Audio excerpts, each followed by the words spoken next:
एक छोटे से गांव में एक युवा लड़का था। उसका नाम था रामू। वो गांव में बड़े से बड़े सपने देखता था। उसे एक महान योद्धा बनने की ख्वाहिश थी, लेकिन उसके पिता उससे अलग सोचते थे। उन्हें लगता था कि रामू के बस की बात नहीं है। रामू को अपने गांव के गुरुकुल में एक प्रशिक्षण कार्यक्रम का नोटिस मिला। उसका मन खुशी से झूम उठा और वो अपने पिता के पास गया और उन्हें ये बात बताई।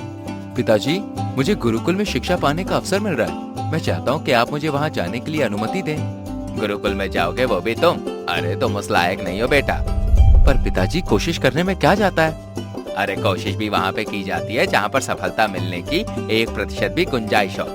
पर मैं भी कोशिश करना चाहता हूँ। ठीक है जाओ, पर तुम वहाँ ज्यादा दिन टिक नहीं पाओगे। रामू खुद को साबित करना चाहता था कि वो किसी से कम नहीं है। अपने पिता को भी वो अपनी प्रतिभा दिखाना चाहता था। रामू ने अपने मन के हर सवाल का जवाब खोजा और तय किया कि वो गुरुकुल जरूर जाएगा। गुरुकुल में उसे अपनी योग्यता की परीक्षा देनी पड़ी। वो योग्यता परीक्षा पास नहीं कर पाया। इससे उसका मन बहुत दुखी हुआ। उसे ये लगता था कि उसके सपने अब पूरे नहीं हो सकते। उसने बहुत सोचा और फैसला किया वो अपने गांव वापस जाएगा। गांव वापस आने के बाद भी रामू के सपने मरे नहीं और वो हमेशा ये सोचता रहता था कि एक दिन उसे महान योद्धा बनने का मौका मिलेगा। उसे अपने मित्रों से आगे बढ़ने की इच्छा रहती थी और वो उनसे बहुत ज्यादा मेहनत भी करता था। एक दिन गांव के नए सरकारी स्कूल का उद्घाटन हुआ। इसके साथ ही एक खास प्रतियोगिता भी आयोजित हुई। सभी गांव के लोग इस प्रतियोगिता में भाग लेने के लिए तैयार हो गए। राज, जो कि उसका बहुत अच्छा दोस्त था, वो उसके पास आया और उसे उस प्रतियोगिता में भाग लेने को मनाने लगा। अरे रामू, तुम्हें एक प्रतियोगिता के बारे में पता है? कौन सी प्रतियोगिता? स्कूल में एक प्रतियोगिता होने वाली है, तुम्हें इसमें जरूर भाग लेना चाहिए। पर मुझे नहीं लगता कि मैं जीत पाऊंगा। इतनी जल्दी हार कैसे मान सकते हो? अरे तुम्हारे अंदर काबिलियत है, उसे इस्तेमाल करो भाई।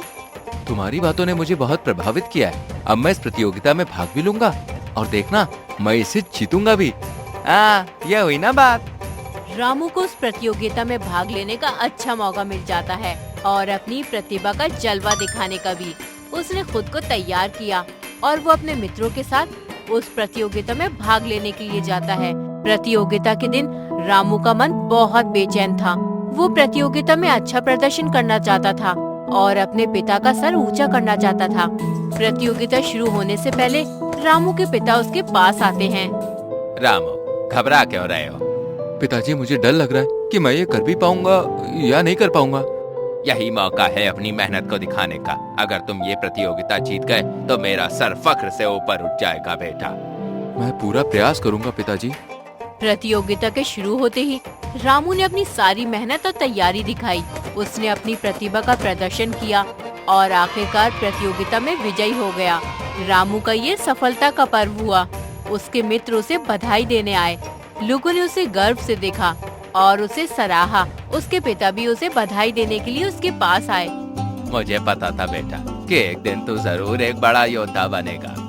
मुझे हमेशा से पता था पिताजी कि आपकी डांट और ऐसे व्यवहार का उद्देश्य ये था कि मैं उन्हें सुनकर अपनी मेहनत और बढ़ा दूं। एक बाप अपने बच्चे को भला बुरा इसलिए नहीं कहता क्योंकि उसे वो नीचा दिखा सके, बल्कि उसे प्रेरित कर सके, उसे आगे बढ़ा सके, इसलिए कहता है। रामू अपने पिता को गले लगा लेता है। रामू के मन में खुशी और गर्व का भाव उभर आता है। प्रतियोगिता के बाद गांव के सभी लोगों ने रामू को गांव का गरिमा भरा सम्मान दिया। उसका जीवन पूरी तरह से बदल चुका था। वो गांव का बड़ा और सम्मानीय नाम बन गया। गांव के सरकारी स्कूल के अध्यापक ने रामू की सफलता की कहानी को सभी छात्रों के सामने रखकर कहा, रामू ने अपनी हार जीत के बावजूद कभी भी हार नहीं मानी। उसने हमेशा अपने सपनों को पीछे नहीं छोड़ा। उसने मेहनत करके अपने लक्ष्य को प्राप्त किया। हमें उससे सीख लेनी चाहिए। मेहनत करना हमें कभी भी कम नहीं करना चाहिए और जब लगे कि हम हार रहे हैं तो हमें सबसे ज्यादा मेहनत करनी चाहिए।